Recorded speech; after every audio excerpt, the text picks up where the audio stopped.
Oi, gente, tudo bom? Olha, eu aqui para gravar mais um vídeo, né? Como o vídeo lá teve muitos comentários, eu acredito que algumas pessoas escutaram o evangelho e o coração delas se encheu de fé. Eu tô fazendo mais uma vez, né? E assim, os vídeos são para realmente isso, para encher o teu coração de fé, para acreditar e confiar no Senhor, mais do que eu vir aqui e mostrar a minha cara e divulgar, né, a minha cara aí na internet. Mais do que isso, eu quero que vocês acreditem em Jesus Cristo, porque a gente está numa época que é muito, que ser líder ou ser vista na internet é uma coisa assim muito boa, né? Porque as pessoas não são mais perseguidas como antes. Eu não sei essas coisas que o povo fala que a gente é homofóbico, preconceituoso, são coisas que a gente está denunciando o pecado e não o pecador. A gente crê no evangelho e a gente tem que proclamar o evangelho verdadeiro, que é o evangelho de Cristo, né? Mas a gente está numa época onde um triunfalismo, né, tá muito grande. Então todo mundo hoje quer ser evidente, né, para ser grande. Só que Deus não nos chamou para ser grandes. Pelo contrário, Deus nos chamou para ser servos. E a gente sendo servos de Deus é que a gente faz os vídeos, mas não é para, não, é para ser servo. Deus não nos chamou para ser grande, Deus nos chamou para ser servos. A palavra de Deus diz que aqueles que querem ser o maior, sirva a todos. Aí você vai ser o maior. Não diante dos homens, porque isso é inevitável que uma pessoa que está em evidência não vai ser comparada àquela pessoa que não está em evidência. Isso é normal. Mas para Deus, você vai ser em evidência. Você vai estar em evidência. Então, as pessoas cristãs, elas têm que entender que elas precisam ser vistas por Deus. Como, por exemplo, aconteceu esse acontecimento aí da moça, né, que foi morta, né, por um homem cristão que se dizia pastor, mas não era.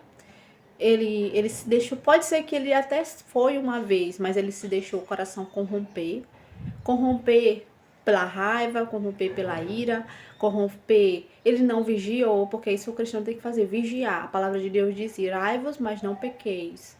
Porque a partir do momento que tu peca, que tu age de uma forma errada, tu vai estar pecando e vai estar principalmente você que é evidente aí nas redes sociais, né? Porque você é referência para outras pessoas. As pessoas olham em você algo que elas queriam ser, o que elas seguem. Então, quando você erra, a primeira coisa que elas vão atingir, Deus, a igreja, as pessoas. Eu não quero ir para a igreja por causa disso, eu não quero ir para a igreja por causa daquilo, eu não quero ir para a igreja por causa de Jesus, eu não quero ir para a igreja, Jesus não fez nada, mas o nosso coração corrompido faz a gente errar e a gente faz outras pessoas errarem. Então, gente, mas não é isso mais ou menos que eu quero falar pra você sobre a morte dessa mulher. Eu espero que ela esteja na eternidade, eu creio assim. E ele vai ser a justiça de Deus, mas a palavra de Deus diz que agora que a gente tem que fazer não é acusar, não é jogar pedra. Por mais que ele tenha feito uma coisa muito errada. Mas a palavra de Deus diz que a gente tem que praticar uma coisa chamada perdão. E deixa que o Senhor justifique, porque a gente costuma falar muito, mas a gente não faz o que a palavra de Deus diz. A gente não age da forma como a palavra de Deus diz. A gente prega, mas a gente não pratica. Estevão, naquele diante da morte, ele jogando pedra, ele pregando o evangelho da verdade, o povo jogando pedra em Estevão, ele praticou o que muita gente não ia praticar. Perdoa, por não sabem o que fazem. Não coloquem ele, não coloquem, Senhor Deus, isso na conta deles. Ele praticou a palavra de Deus. Ele não era somente ele não somente falava, ele praticava. Entendeu? Ele praticou naquele momento o perdão, no momento mais doído da vida dele, ele praticou o perdão. Mas não é isso que eu vim falar, com 4 minutos falando, né? Eu vou falar sobre os Salmos 121 e eu vou ler só até o versículo 2. Eleva os meus olhos para os montes, de onde me virá o meu socorro? O meu socorro vem do Senhor, que fez os céus e a terra. Esse fez os céus e a terra, criou e tem controle. Quer dizer que Deus, ele fez os céus e a terra. Eu vou confiar em Deus, porque ele fez tudo isso aqui, ele fez. Tudo isso aqui que vocês imaginam foi o Senhor que fez. E o fez é o que dizer que ele fez, mas ele também tem controle. Ele ainda tem controle na situação. Então, às vezes, a gente está passando por uma situação que às vezes a gente acha que Deus não tem controle, mas ele tem controle. O Senhor ainda está no controle do mundo inteiro. O Senhor está no controle da situação. Então, Jesus pode fazer assim, ó, e tudo se acabar. Então, que a nossa esperança, a gente tem, não sejam depositados em homens, mas que a nossa esperança seja depositada em Deus. Quando a palavra de Deus fala no Salmos 23, o Senhor é meu pastor e nada me faltará, quer dizer que mesmo que me faltar, o Senhor ele é suficiente. O Senhor Jesus, ele é suficiente para preencher a minha fome, ele é suficiente para preencher a minha dificuldade e ele é fiel. A palavra de Deus diz bem aqui no Salmo 121, no versículo 2, que ele fez os céus e a terra. Ele tem controle sobre a situação. Ele fez e ele tem controle sobre isso. Ele é poderoso. Quando Jesus colocou uma árvore do bem e do mal no Éden, ele não fez isso para o homem pecar, não. Ele não induziu o homem ao erro, mas ele deu livre árbitro para a pessoa escolher o que ela queria, se ela preferia obedecer a Deus sobre todas as coisas, ou se ela preferia aquele momento de prazer, aquele momento de descoberta. Então, às vezes, a palavra de Deus, ela está nas nossas portas. Às vezes, a gente não é mal. Talvez aquele homem não seja mal.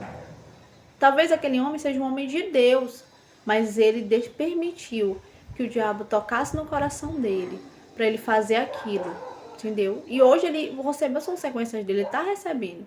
As pessoas estão odiando ele, as pessoas estão criticando ele, então ele não pode ser a pessoa mal, mas o coração se corrompeu. Ele permitiu que o coração dele se voltasse para aquilo que ele ia fazer. Ele poderia ter escolhido, eu não vou fazer, mas ele fez, ele se deixou levar. Então, Deus fez e tem controle, porém a gente não pode, Deus não toca no nosso livre-árbitro. A gente escolhe e a gente recebe as consequências. Então, às vezes a gente está passando por uma situação, não é porque Deus é mau, ou porque a gente é bom demais, ou porque nossos inimigos se levantaram. Não tem inimigo nenhum, o inimigo é tu mesmo. Tu mesmo é teu próprio inimigo. Entendeu? Às vezes não foi o inimigo que se levantou, não. Às vezes sim. Mas não é porque o inimigo se levantou que você vai dizer isso. Você tem que se ajoelhar, se submeter a Deus e deixar que Deus vai fazer tu passar por essa situação em paz e em segurança. Porque ele tem o quê? Controle. E quando ele tem controle, ele age. Mas quando ele não tem controle, ele não pode agir. Entendeu? Então eu faço isso muito pra mim, entendeu? Muito pra minha vida. Eu tenho colocado esses versículos no meu coração, para mim não pecar contra Deus. A palavra de Deus diz que lâmpada para os meus olhos são a tua palavra e luz para o meu caminho. Então eu preciso não somente ouvir o evangelho na igreja, sentar, olhar para a cara do pastor, pregar o dia, a noite todinha, e não mudar. Não, a palavra ela tem que causar mudança na tua vida, transformação. Não é sobre uma palavra positiva, não, é uma palavra do evangelho. E o evangelho ele é vivo, ele produz fé no teu coração quando ele é ministrado pelo Espírito. Muitas vezes a gente costuma falar do nosso próprio pensamento, mas o evangelho ele tem que vir do Espírito, para que o Espírito testifique no teu espírito e assim vocês consigam viver uma vida em comunhão com Deus, porque é o Espírito que liberta, é o Espírito que convence, é o Espírito que transforma, é o Espírito que liberta. Então, gente, é uma palavra que eu tenho praticado, entendeu? Eu tenho pedido para o Senhor para eu praticar todos os dias, que é a confiança em Deus. Então, é isso, é confiar em Deus, é colocar e depositar essa confiança no Senhor. É deixar Deus agir. Eu tava com muita vontade de gravar vídeo, só que eu não sabia o que eu gravar, entendeu? Eu disse, meu Deus, eu quero gravar, é meu canal, é o lugar onde eu posso expressar o evangelho de verdade, a sã doutrina, porque eu amo a sã doutrina, gente, eu amo a sã doutrina. Porque eu não quero essas palavras de efeito para te fazer motivar, para você crescer, não, meu irmão. Eu quero uma palavra que te liberta, uma palavra que te sara, uma palavra que faça tu parecer com Jesus. Não adianta tu crescer e ser soberbo. Não adianta tu crescer e ter o coração ruim. Não. Ele quer que tu cresça, mas cresça na graça e no conhecimento de Deus. Quanto mais o povo da Bíblia crescia, mais ele se submetia à vontade de Deus. Mais ele entendia que ele era pó. Mais ele entendia que ele não merecia aquilo, mas pela graça do Senhor, ele derramou. Olha a diferença de Saul para Davi. Davi tinha um coração voltado para Deus mesmo, sabendo que ele era rei. Saul não, Saul sabia que ele era rei, por ele ser rei, ele queria se pôr, ele queria dizer que ele era isso, que ele era aquilo, ele não era nadinha. Tanto que Deus ele não foi do jeito que a gente quer, ele primeiro esperou Saul morrer para poder dar o reino para Davi, né? Ele meio que chegou numa guerra, chegou numa situação, isso depois de muitos anos, passaram-se muitos anos. Aí Deus viu que realmente, porque Deus não é que Deus se arrependa daquilo que faz, mas Deus se arrepende porque às vezes Deus nos dá um dom, Deus nos dá um talento, e às vezes a gente se enche de si, se enche de orgulho, se enche de soberba e Deus tira. Sabe por que Deus tira? Porque tu não tá alinhado com a vontade de Deus, tu não tá alinhado com a palavra de Deus.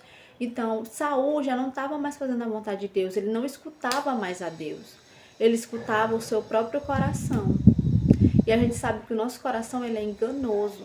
E ele parou de escutar a voz de Deus, ele parou de escutar a voz de Deus. Ele continuou rei até morrer, mas teve uma vez que ele morreu. Tanto que o próprio Davi, ele jamais estendeu a mão contra o ungido, ele cumpria a vontade de Deus, ele era pecador, mas ele se arrependia, e ele era um homem que era muito segundo o coração de Deus, porque Deus ama um coração arrependido. O que é um coração arrependido? É um coração que diz assim, Senhor, eu não mereço, Senhor, eu mereço a morte, mas eu não mereço isso, Senhor, é um coração quebrantado, e Deus ama um coração quebrantado.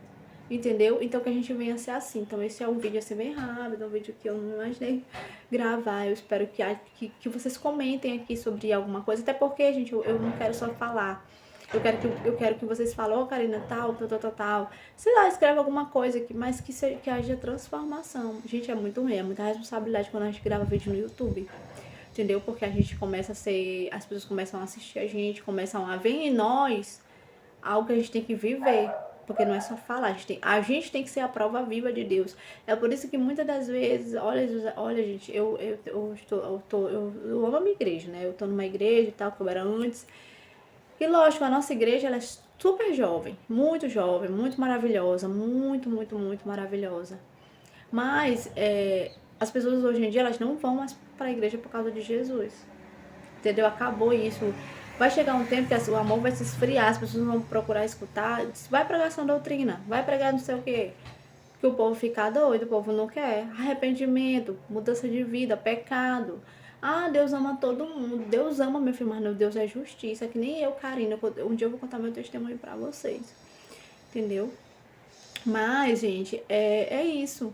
Entendeu? As pessoas, elas não buscam o Espírito Santo, elas buscam as pessoas. Outra coisa que tem muito nas igrejas, um tal de aceitação, que essa aceitação, meu Deus do céu. Não, mas senão o povo não vai me aceitar, meu irmão. O negócio de o povo te aceitar, o povo não tem que te aceitar, não. O povo tem que amar. Porque a palavra de Deus diz que a gente tem que amar o nosso irmão. Ah, mas aceitação e é um orgulho que eu vou te dizer, que dá vontade de eu, Karina, eu sou, quem me conhece sabe. Eu fico olhando assim, eu fico, meu Deus, que orgulho besta é esse? Glória a Deus, que Deus te usando tremendamente, mas tira esse orgulho do coração, meu irmão, em nome de Jesus. Então é isso, minha gente, é a soberba e isso tá entrando, entendeu? Tipo, o povo quer uma pregação de motivação pra tua empresa prosperar, pra tu crescer. E eles não querem ir pra uma igrejinha que tem só, não, eles só querem ir pra uma igreja que tiver falar sobre o coração deles, pra eles, e vai ser assim. E essas coisas vão só piorando. A igreja vai chegar um tempo que vai ser só Jesus na causa, entendeu? Então é isso, mas que o nosso coração não se engane, que o nosso coração não venha se enganar, gente, não venha se enganar. Eu vejo muita jovem assim, eu fico triste, mas eu vejo muita gente assim, mas eu preciso ser aceita até pela igreja, meu irmão, mas é uma aceitação, tipo assim, eu preciso mudar meu estilo pra que ciclaninho goste de mim. Ah, meu filho, pelo amor de Deus, não bora comprar roupa pra mim. É assim, eu fico agoniada. Mas é sério, eu vejo muito isso, eu vejo as pessoas triste, sabe? Eu vejo o povo que às vezes nem eles mesmos se encontraram ainda. Nem eles mesmos. Às vezes eles acham que se eu estou dentro de um templo, sentada numa cadeira, ou então fazendo as coisas de Deus, quer dizer que Deus está se agradando. Às vezes Deus não está se agradando. Porque o que agrada a Deus é a prática do evangelho. É a prática. E muitas vezes a gente não está praticando aquilo que a palavra diz.